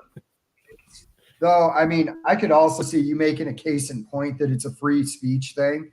But I'm just saying, like, I'm repeating myself now, but it's like I cannot understand why you think it's not going to come back to bite you when you're pushing crap stocks instead of saying, hey, man, tattooed chef, I think this is going to take off. I have less than 1% position in my portfolio. This is just fully a spec play. Don't buy it unless you're willing to lose money. Why he's saying like, oh, I'm going to compare this company to companies that are actually producing cash flows. But you have to think how stupid is a person, to follow that advice. Well, I know there's a lot of people that don't understand that and don't as Fabio calls them the sub 80 people. Yeah, I guess. No, well, Alan, it's because nobody wants to do the work. Well, Cole, I'd actually say no. Like I actually am very careful when I say these words. Like there are, I know this is not the perhaps proper vocabulary to use, but I say there's smart and intelligence, and then you can be smart but not have a high IQ. I've met people who are actually, they have low IQ, but they're very successful financially. I mean, they're very proud of that, by the way. Hole, Fabio. Like, no, but they're very proud of that actually. Like some things they'll state that they often like repeat that often, that they don't have a high IQ necessarily, but they make up for it in other ways, and they utilize the IQ that they do have in very effective ways to then draw economic profit to a substantive degree. And then some people have high IQs but don't use it properly, and actually I would call them, let's say I would use the word stupid for them, because they're misutilizing the IQ that they do have. Somebody made that point in here where they said that he knew a bunch of people with master's degrees and PhDs and they were idiots. Yeah, somebody put that. Like, I would completely agree with that my philosophy is like completely aligned with that. You will find people with high IQs that are stupid, and you'll find people with low IQs that are absolutely really smart, because it's kind of like using the tools in your toolbox well and effectively. We all have different biological tools, and we'll use them sometimes. I'm sorry. No, I know. I just walked into that. I just walked into that one. You want to see something cool? Yeah. Have you seen this? Do you know who this man is? You. Is that the author of Stop Being a Broke Loser? That's author of Stop Being a Broke Loser. Do you know that he has less than 1 year of experience? It's actually amazing. They still keep track of when I used to be a financial advisor. I used to go on this and look at it with pride. But yes, I used to work for First Command Financial Planning. And once you do it, it never goes away. There you go. Did you write this book? Oh, I did. Where's my book? Yeah. Oh, yeah, where is it? I have it back there. Yeah, I don't know where my copy went, man. Well, I thought this was my book, but it's actually not. So, if anybody wants to buy this, it's on Amazon. Make sure you use the what's affiliate link? Yeah, make sure you use your affiliate link for that. No, I think, dude, a Robinhood chair. Fabio, I think. Sorry, go ahead. Sorry, I think Jeremy just got lucky and wandered into the situation he wandered into. Mm-hmm. That's really what it is. I think giving much more thought to it than that is probably a waste of time. It's one of the mysteries of the universe. Oh no, I don't really put much thought in it. This was off the cuff in the stream. That's yeah, and that's what I was calling my shaft from now on, my biological tool. Yeah, and Jeremy's video talking about earnings this week. There's one of the companies doing earnings this week is a Power Plug, and he's like, "Yeah, PP's doing earnings," and they just started laughing. Wait, you mean Plug Power or Power Plug? Fucking whatever. One of them. I don't know. Power Plug. Yeah, dude. The name of that company is Plug Power. Yeah, no. Have you guys seen his Voyager position? Did he remove that? Because I don't remember seeing that in the video. Apparently, I missed that. Well, yeah, all the stocks that went down magically disappear after a certain amount of time. Like I didn't see Smile Direct Club, which got wrecked. I didn't see Very Good Food. I don't think I saw Voyager. All the stocks that are trash, he gets rid of. Oh, did I didn't even notice that? Was there not a Smile Direct Club? That completely went past my fate. Yeah, I don't think that was there either. Oh my gosh. Nat, that wasn't there. Nordic American Tankers. GoPro. Oh yeah. I didn't even notice it's a that. freaking scam. He just sells out of the stocks, and you can't see all his losses. He only shows, Yeah, Voyager's not in there, and neither is He's Smile Direct Club. I had no. That's now that comments make sense because, I did this like on the fly, and okay, yeah, I had, dang. Yep. Okay, so those were gone. Well, at least I still have that email actually keeping track of his entire portfolio. So I still have that. I'll just have to do an addendum and actually revisit his portfolio. I have a suspicion of who sent you that email. You what? I think I know who sent you that email. Yeah, he probably sent you the same email. Well, he didn't send it to me, but I've seen comments on my channel. I think I know who it is. Meet Kevin. That's who I was thinking. No, yeah, I got an email. It's very detailed in terms of the person's or Jeremy's stock picks, dates, prices, very detailed. It's and like the person does not want to be mentioned by name, of course, but say his name now. Expose him. No. All right, let's pull up the Jeremy versus VT tracker. Oh, CCL disappeared as well. That's right, CCL disappeared. Oh, See, there's this is the tons of stocks. collective power of the internet. We can keep him on track. All right, let's see how the competition's going, ladies and gentlemen. You ready for this? Yeah. So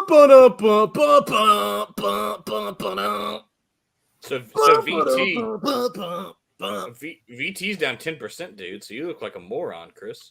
Well, actually, he's a better investor because looks like Avant Brands has outperformed. It's 22 cents instead of 23.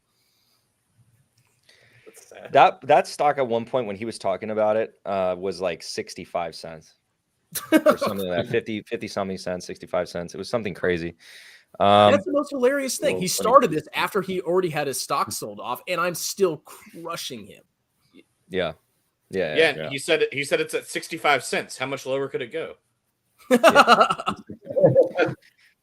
Yeah. It's but that's why that's why I said in the stream I think that he's because look what he did. He basically just move on.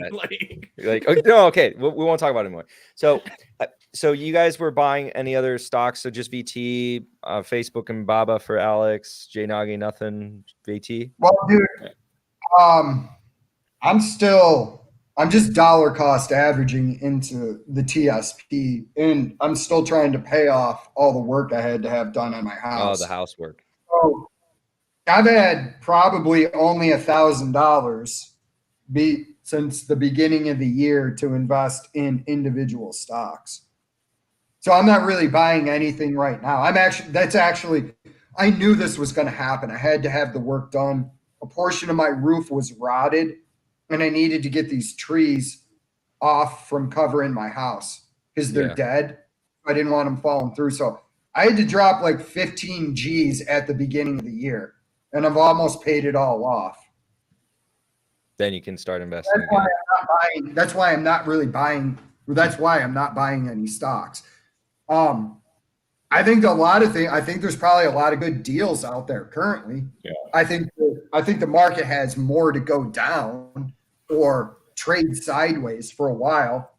I don't know how long, but those are the only really two options I see. And I think a lot are going to come on sale. As a reminder, I'm not in VT. If you guys remember my stock position. Oh, I remember your stock position. International 100% emerging markets. Emerging markets, bro. Yeah. It's China and India is the future, bro. How's that position doing? Just academically curious. It's not bad. I think it's down like 4% from where I bought it. Wait, so are you actually 100% emerging markets?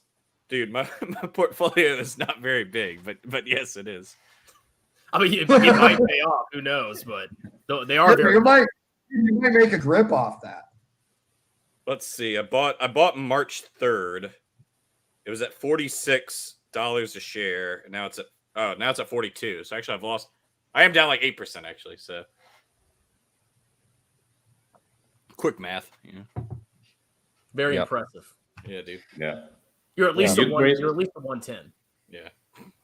And Chris, are you buying anything now? Nah. Or I just mean, BT?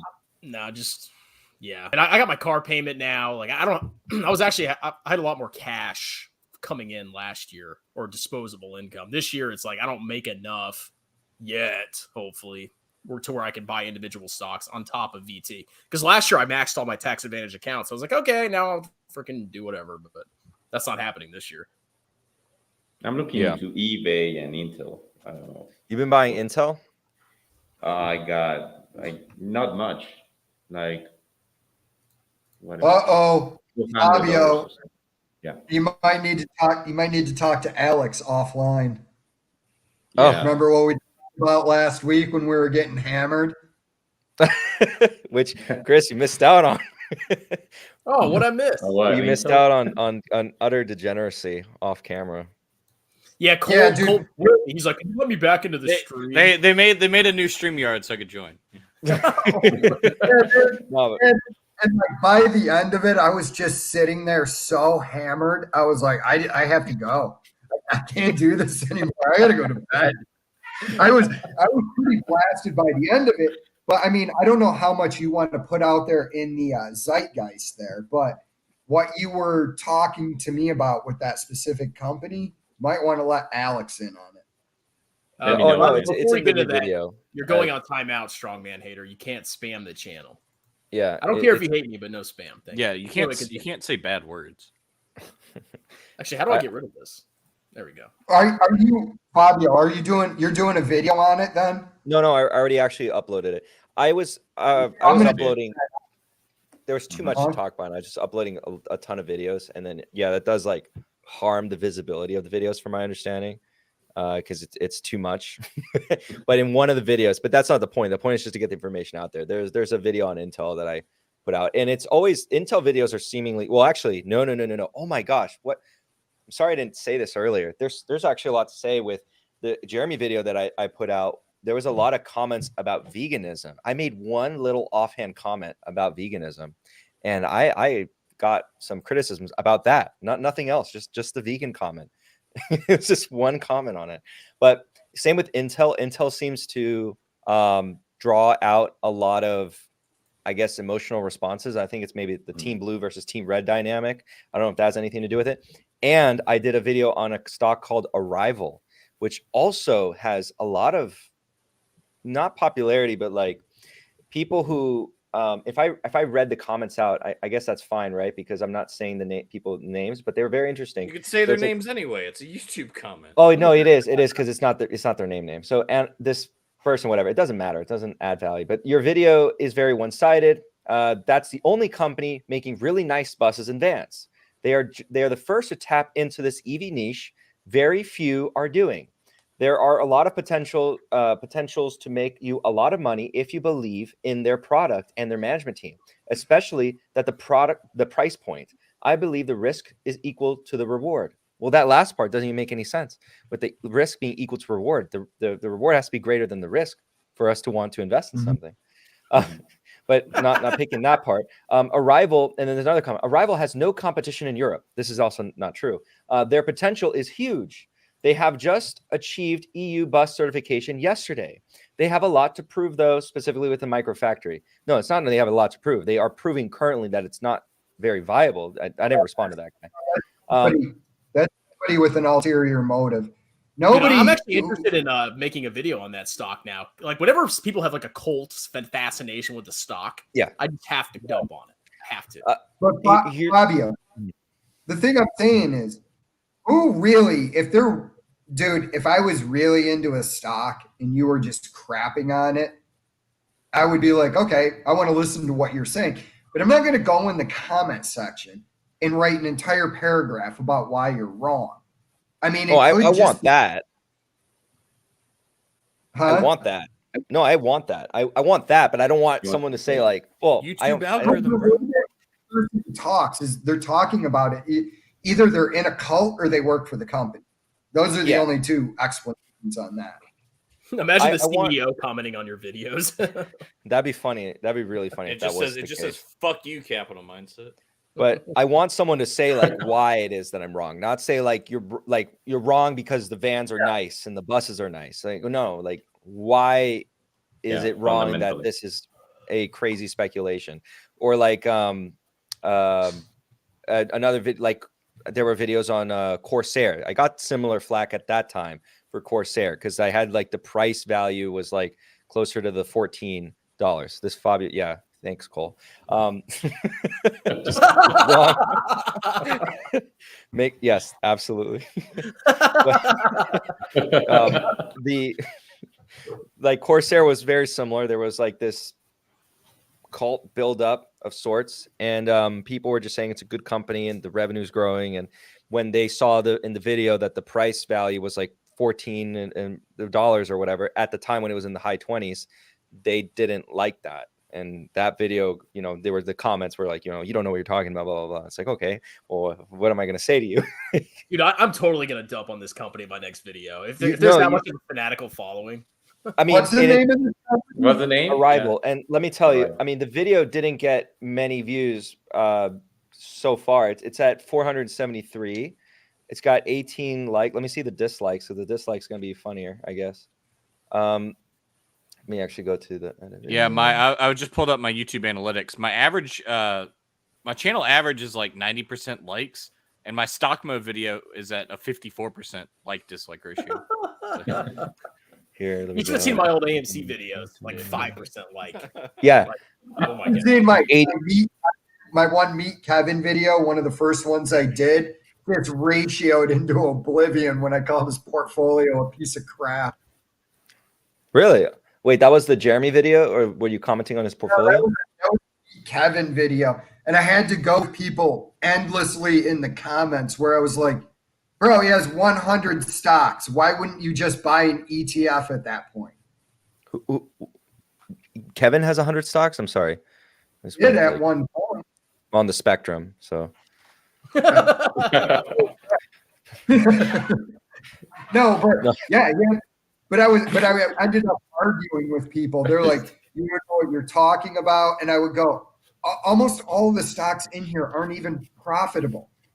Well, you don't know what you're talking about. Okay. That's why it's like I stopped even arguing with those people. Yeah, no. Yeah, it gets old. No, the key is to keep pissing them off. It's all about the views, man. You just get the clowns clicking. You know, you put a clown nose on their hero, put some clown hair. They'll watch your video. That's all you got to do. I have a Reddit thread that I wanted you guys to.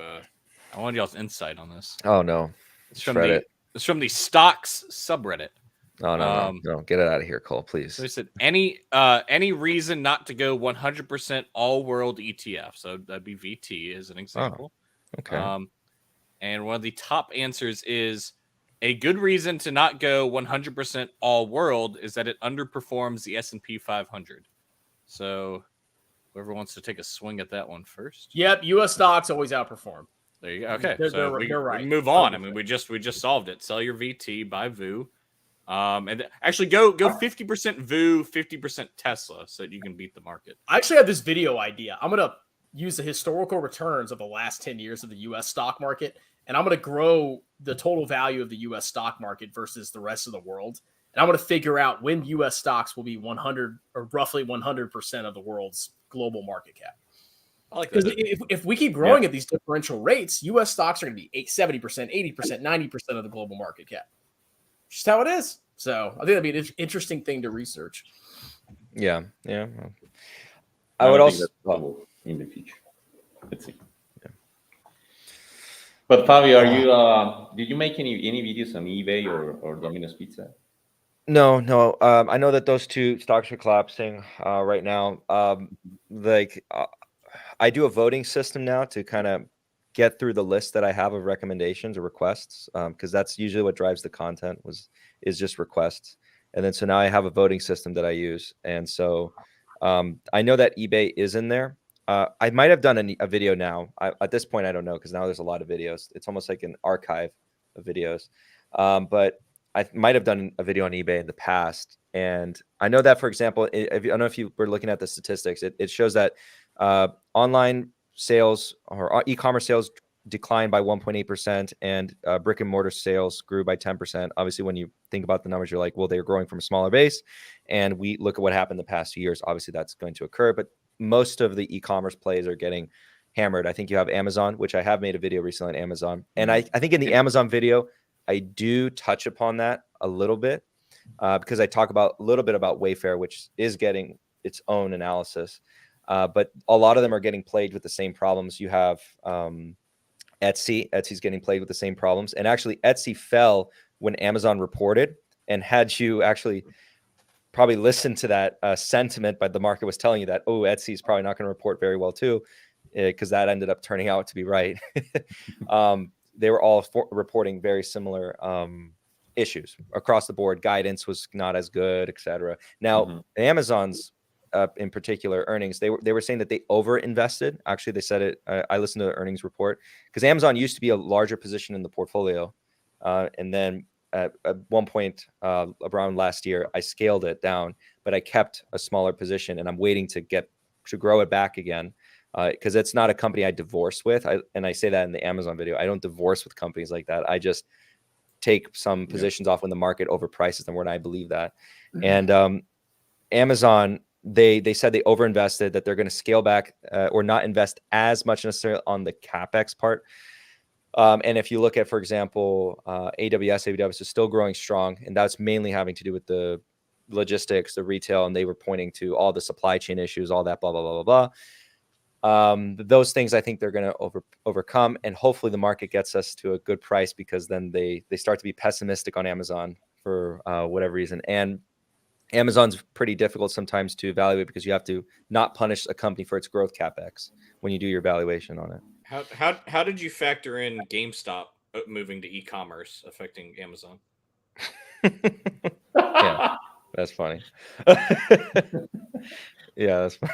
Yeah, did you guys see the popular investor savage me over my Amazon analysis?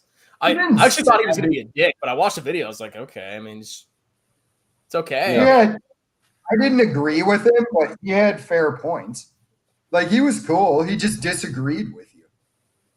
I have to make a secondary response video to him because I reviewed his portfolio. And I thought it was like, like I had my opinions on it, and then he made a video about I think I actually brought his ire onto the group.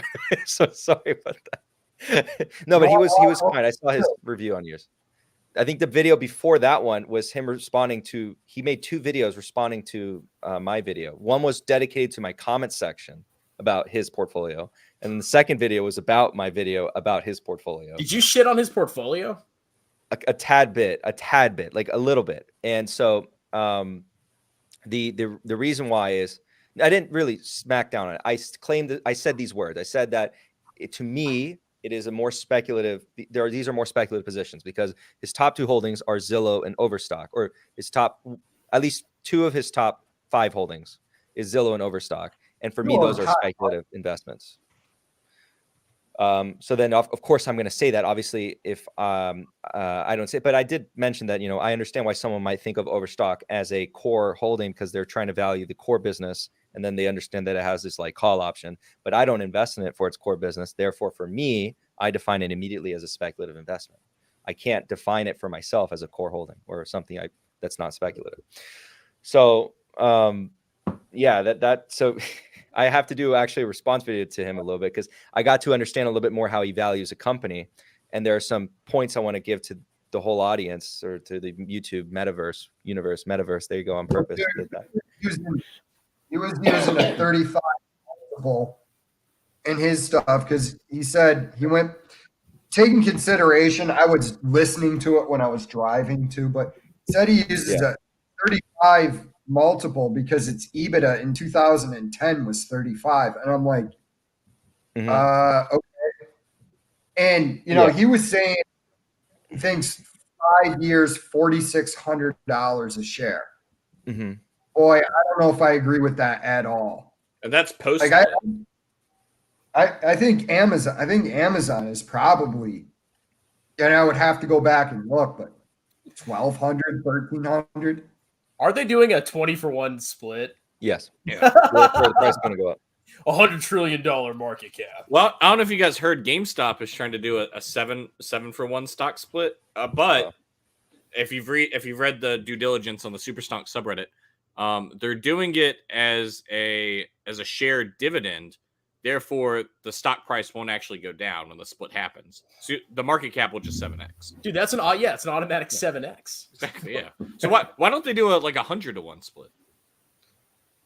These companies are stupid. I mean, you can just 100x your stock by just splitting. Yeah. I mean, I don't understand. It doesn't make sense. Julius Caesar is absolutely right because he's next on the list. By the way, this guy's next on the list. This guy's absolutely amazing. And Joseph so Carlson. I mean, when you want to talk about people on the spectrum, I mean, oh my gosh, no, I think he's actually a programmer or something like that. I don't know what he does for his job, but I think he is that. So he's intelligent, but like definitely investing is not his like forte, so to speak. And he basically invests almost purely in a story driven manner. So Oh yeah, I know that. Mhm. All right, guys, I'm getting freaking tired. I'm gonna call it a cast. well, Jay, thanks for that heart on my comment, bro. Anyway, thanks for tuning in, everybody. Cheers. Thanks, guys.